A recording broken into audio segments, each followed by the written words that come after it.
Hello guys, welcome back to the channel. In today's video, I'm going to show you how you can get the floating barrel bait skin in Fish It game on Roblox Pirate Cove update. Okay, let's get into it guys. This is how the bait looks like.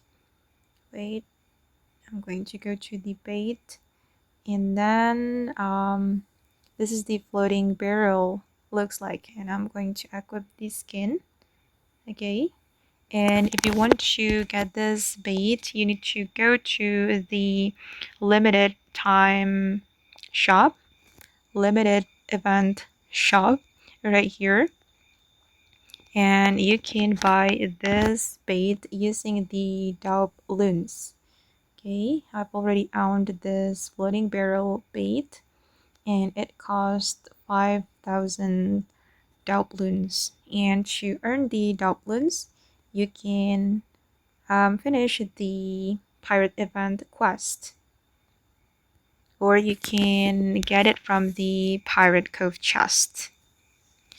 Okay guys, and that's how you can get the floating barrel bait skin. I hope this video will be useful for you. Thank you so much for watching, and bye.